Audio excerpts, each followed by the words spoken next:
Hey, so fun fact, Sujin Patel over here actually wrote a book called The Growth Playbook or something like that. I'll let him explain what it is, but it actually got a ton of downloads and he actually did really well in terms of growing that growth playbook. So in this video, we're actually going to talk about Sujin Patel's growth framework for 2019. My name's Eric Su of the agency Single Grain and co-founder of ClickFlow. And Sujin Patel here is the co-founder of WebProfits. So Sujin, what do you got? So hey everyone, very, very excited to talk to you about this because this is where I get to reflect on everything I've done well, poorly, and it's been released and what's actually worked. So I own 8 companies, one of which is WebProfits, the agency, and then 7 SaaS companies. So I look back at the year and I'm like, what do we do as an organization? Like what marketing has worked, what hasn't worked? And so in 2018, we spent probably around $300,000, give or take 10K or so, on content, creating content, the marketing of content, meaning like, so let's call it advertising, Outbrain, Facebook ads. We spent some on like software, just to maintain and do the marketing that we want to do, email marketing, marketing automation, chat bots, what have you. We've done lots and lots of link building. So let's call that all SEO. We've done some paid advertising, whether it's through Facebook ads, Google AdWords. We've done lots and lots of outbound. I still call that marketing, even though it might be more sales generated.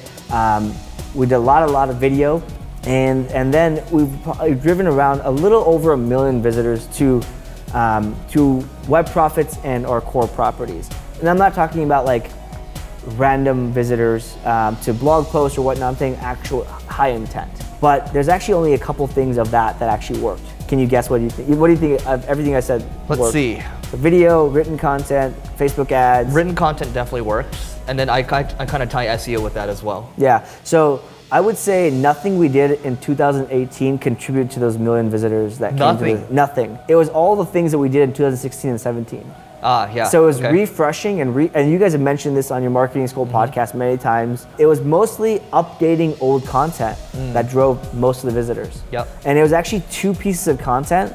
When I look at across 8 companies, 8 different websites, 2 pieces of content that drove about 75% of those, the extra 1 million visitors in traffic. That's huge. Actually, I was looking at new blankets and new pillows, and I was looking at the Wirecutter the other day.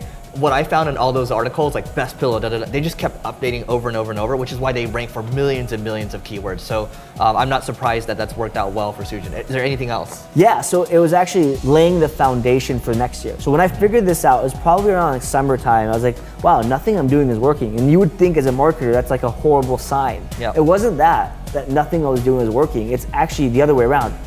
Things I'm doing take a lot longer than I anticipated to work. Yep. We talked about this in a previous video, 18 to 24 months to see content marketing work. Content marketing was working, it just took a whole lot longer than I anticipated.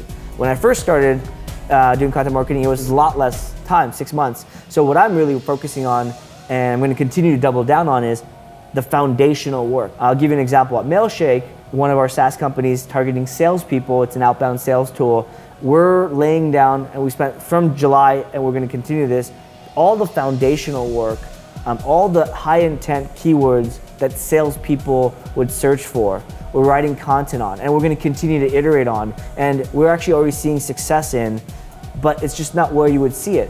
It's not in our analytics yet. It's on page 5 of Google. It's one of our 100 articles that gets traffic every month. Not the highest, probably one of the lowest, and we're doubling down on that. So we're creating all these foundational... So you're seeding it first, and you're seeing what goes well, and then you're upgrading it. Yeah, and what we'll essentially do, we are going to be creating a book on this, and an ebook on all these things combined. We're creating all the individual chapters and sections of this book, and if it starts to trickle out as it plays out, we're going to put this into a giant kind of book. And it's almost like the reverse of a 10x piece of content. Instead of creating the piece of content first, and then pushing it and promoting it, because the ROI is not there for us, we're creating individual pieces, and as it starts to unfold, we'll put the book and 10x piece of content together. That's a really good point. That's actually what we're planning to do with the Marketing School podcast too, just because it's like every day. So look, it's the seed and grow. You should just coin that term. Seed and grow. Seed and grow, there you go. It fits well with Single Grain. Oh yeah, it does. Seed and grow. There you go. You got it from this video first. Is there anything else you'd like to add? Yeah, so one of the other things is that we're doing that in 2019 is we're really looking for and doubling down in our ICP, our ideal customer profile. We're looking at what they actually care about. And I'm taking out the marketing stats and the details of how much traffic does this drive? I'm looking at okay, at Mailshake, we're targeting a salesperson, an SDR, sales manager, a VP of sales, what have you. The different types of roles that salesperson would be in. I'm thinking about what kind of content would be thought-provoking for them. What are the struggles they're going for? What struggles in their day? What are the things they're looking for? Where are they hanging out? And I'm actually trying to just go after content that really fits those folks. So I don't care if it has high volume or whatnot. I want to really strike their emotions and their hearts. Cool. So there you have it. There's just a couple things. There's like a million different things I guarantee you that Soojin is planning for 2019.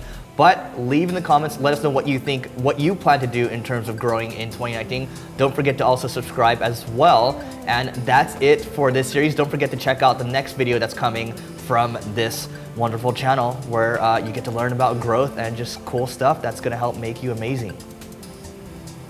Bye.